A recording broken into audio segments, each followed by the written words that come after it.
Oke pemirsa, masih bersama channel Warna Samarinda.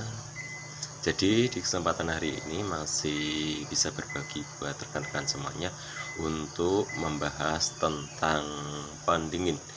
Jadi hari ini saya menemukan kulkas yang pembekuannya di ujung evaporator hingga kapiler.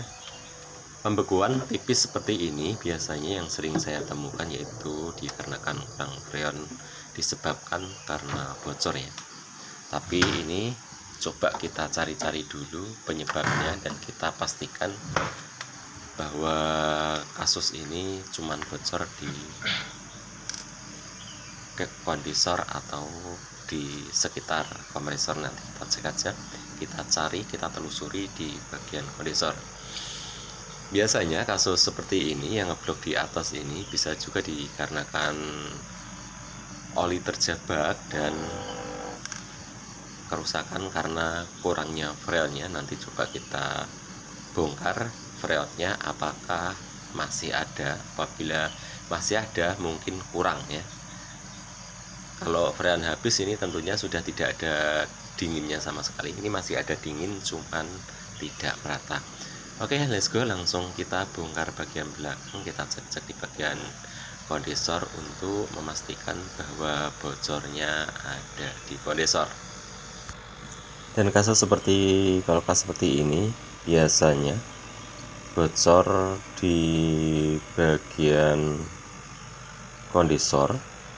Jadi kita cari di setiap sambungan atau kita cek-cek bagian bawah ya.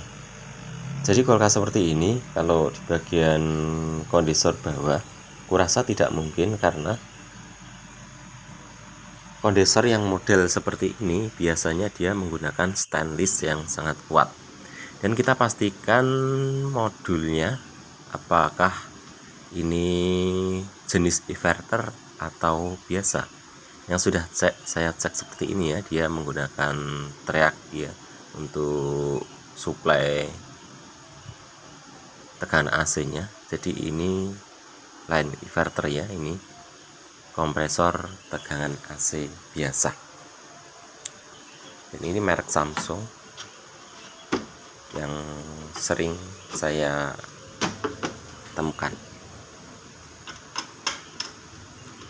Dan untuk selanjutnya kita raba-raba saja di bagian pipa kondensornya. Jadi untuk mengetahui bahwa ini kurang freon, apabila kita pegang di bagian kondensornya kurang panas ya, atau di filternya ini tidak ada panas sama sekali, dan setelah kita jabut filternya di sini terasa dingin banget. Dan kasus seperti ini bisa dikarenakan buntu atau kurangnya freon. Nanti coba kita atasi, isi freon ulang, apakah bisa menyembuhkan masalah, bisa menyelesaikan masalah. Nanti apabila kita cek ya satu malam, nanti memang kalau langsung kita ganti kondensor ya. Saat ini saya terus terang saya belum beli kondensornya. Alangkah baiknya nanti kita isi ulang saja. Kalau memang belum normal, besok pagi saya akan kembali lagi, saya bawakan kondensor baru ya, langsung kita ganti menggunakan kondensor yang masih baru ukuran 12U. Dan biasanya bocor yang untuk Samsung inverter ya, bocornya biasanya sering terjadi pada kondensor yang terendam di air di sini. Tapi kalau jenis kondensor seperti ini yang sering saya temukan, dia menggunakan stainless yang anti bertagar. Nah, ini sudah kita bongkar ya. Ternyata di sini kondensor bawahnya memang benar-benar mulus ya. Jadi kita pastikan memang harus kita bongkar kondensornya untuk memastikan bahwa kondensor tapi memang kalau jenis-jenis seperti ini memang kondensornya aman. Coba kita flashing, kita buang olinya, nanti kita isi ulang. Kalau untuk dorongan kompresor di sini sangat-sangat kuat, tentunya oli bisa kembali ya. Mungkin saja ini disebabkan karena tangnya freon, jadi untuk dorongan anginnya dia kurang kencang. Bisa juga dia menyumbat karena kurangnya freon atau disebabkan karena buntu di kapiler ya. Jadi untuk selanjutnya, apabila nanti kita cek semalam tidak ada tanda-tanda pembekuan, untuk selanjutnya nanti kita ganti kondensor dan kita ganti filternya, jadi supaya nanti hasilnya lebih maksimal dan pekerjaan kita tidak bolak-balik. Dan kulkas ini sudah 3 kali teknisi kata pemiliknya, jadi sudah habis banyak. Di menurut cerita dari sang pemilik sudah makan biaya banyak, dan sepertinya pemiliknya sudah sadar, sudah trauma untuk memperbaiki. Oke pemirsa, inilah langkah-langkah terakhir untuk menangani kasus kulkas yang bocor di dalam bodi. Jadi kita gantikan dengan kondensor yang baru ya. Jadi bukan kita ganti, kita tambahkan kondensor. Artinya kita mengganti kondensor yang dari dalam bodi. Jadi ini saya perbaikan dari kemarin hanya kita coba ya, kita isi freon ulang. Karena freonnya itu tidak bisa 100% ya kinerjanya, artinya freonnya masih ada tapi berkurang seperti itu. Jadi selanjutnya kita tadi pagi mampir ke toko sebelum kita datang ke tempat pemilik kulkasnya. Jadi kita belikan kondensor. Jadi kita beli kondensor ini seharga 125 di Samarinda ya. Jadi untuk hasil pembekuannya kemarin hanya pembekuan sedikit di atas ya.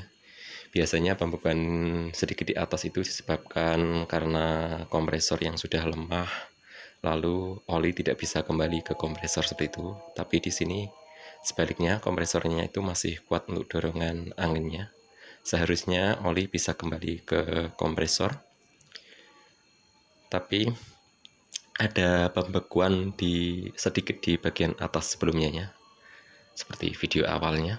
Jadi pembekuan hanya sedikit di atas, tidak merata di seluruh evaporator. Jadi separuh evaporator pun juga tidak ada. Jadi selanjutnya langkah yang kita lakukan yaitu kita isi freon ulang. Setelah kita isi freon ulang, hasilnya masih sama. Pembekuannya masih sedikit di bagian atas, jadi kurang dingin.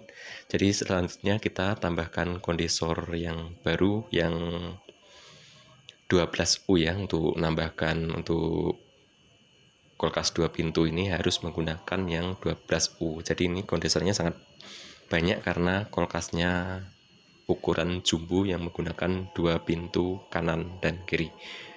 Oke, selanjutnya setelah kita pasang kondensor, sekarang kita cek bagian evaporator apakah pembekuannya sudah merata sampai ke bawah. Apabila pembekuannya sudah merata sampai ke bawah, artinya kulkas sudah siap pakai lagi dan bisa membuat es batu dan menyimpan barang-barang lainnya. Dan ini untuk hasil yang kemarin setelah kita isi freon ulang, ini hasilnya hanya dingin saja. Untuk airnya sedikit pun belum ada tanda-tanda pembekuan. Kita buka pintunya, kita cek hasilnya. Wow, jadi pembekuan sudah merata sampai ke bawah ya. Jadi di sini sampai ke bawah sudah membeku, dan air-air yang nempel di sini sudah mengeras semuanya. Artinya sudah siap pakai dan bisa digunakan kembali. Dan berarti perbaikan hari ini sukses ya. Jadi kita wajib acungkan jempol untuk perbaikan saat ini. Oke pemirsa, karena di sini pembukuannya sudah oke, kita review dulu untuk ampere meternya, berapa ampere saya mengisi freonnya. Jadi kita isi 1,2 ampere untuk kulkas jenis ini ya, 1,2 ampere, dan kita pegang bagian filternya. Harus ada hangat sedikit ya, sedikit saja hangatnya, jangan terlalu panas. Nanti kalau terlalu panas maka nanti kinerja kompresornya terlalu ngoyo, seperti itu ya. Jadi kalau bahasa Jawa terlalu ngoyo maksudnya. Jadi kita isi di sini nggak sampai 10 PSI, hanya 8 PSI ya saat sudah dingin.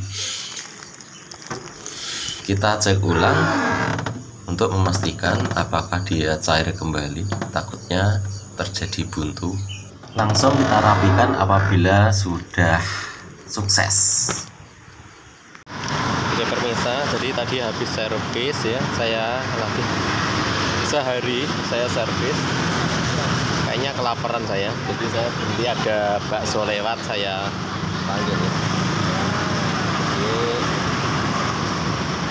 Ini saya sudah membawa baksonya, dan untuk motor saya di seberang jalan di sana.